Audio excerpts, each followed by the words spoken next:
things. It's not just what I see written in some, by some people. I look at media, There are some newspapers, you know exactly what they're going to write,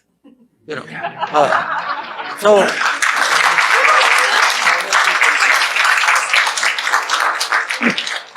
including one in this town.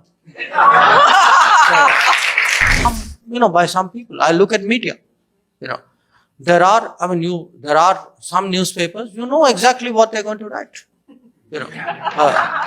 So,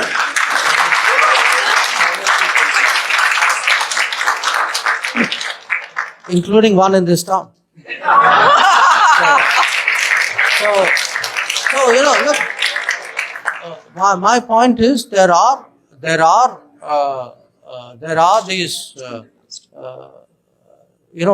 these biases. There are these efforts really to determine how I put it.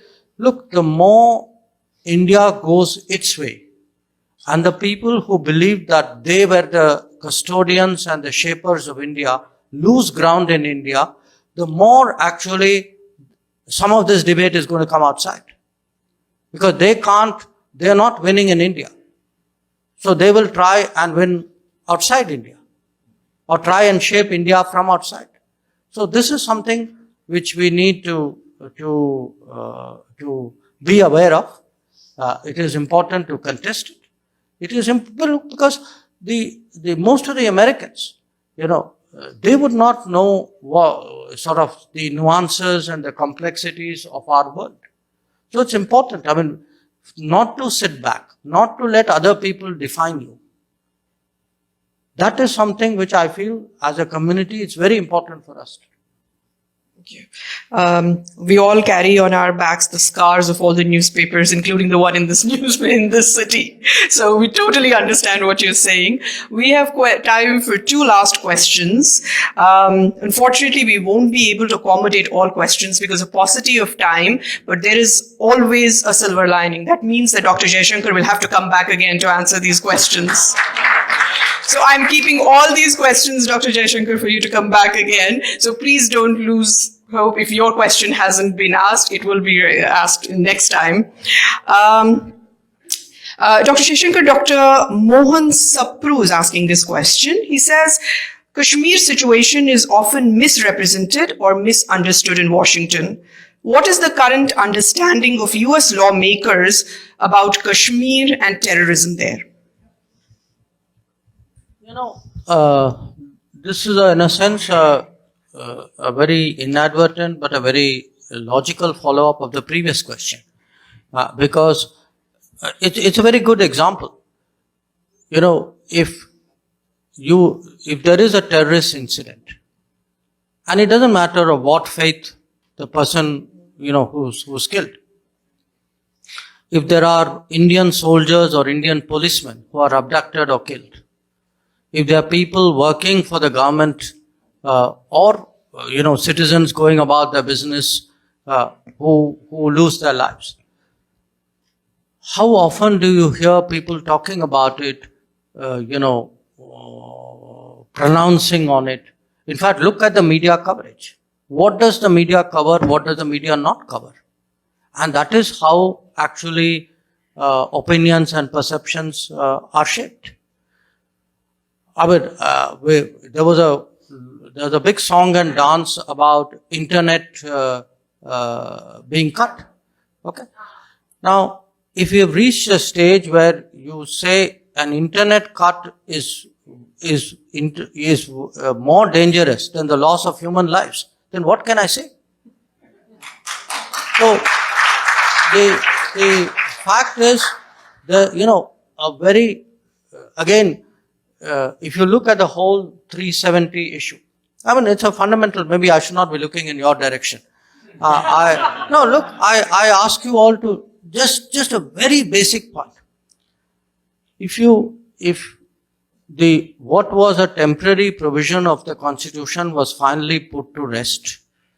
This was supposed to be act of majority. Wait. This was supposed to be majoritarian. Now tell me, what was happening in Kashmir was not majoritarian.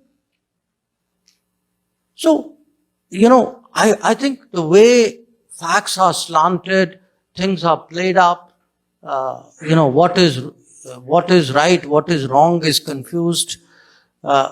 This is actually politics at work.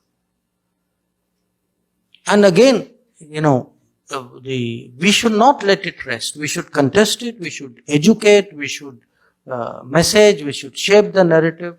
This is a competitive world. We need to get our messages out. That is my message to you. That, we are not serving our country well, or our beliefs well, or even our sense of what is right and wrong well, by staying out of these debates. I think if we have opinions, we must express them. We must share it with people. We must educate others on what is right and what is wrong. And I honestly believe that if you look at the whole 370, the Jammu and Kashmir situation, to me it's mind-boggling that something whose merits were so obvious should actually, that there should even be people who could think in a different way.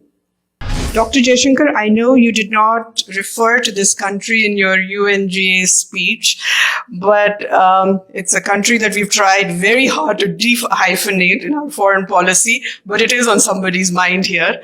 Vishal Chawla would like to ask, United States just released funds for Pakistan related to, he says, purchase of F-16, but I would like to remind them it was not purchase, it was maintenance of F-16 fleet.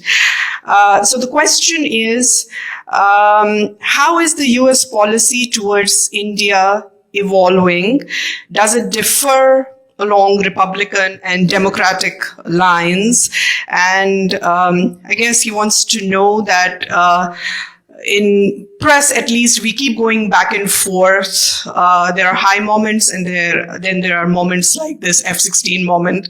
And what would be your opinion about that?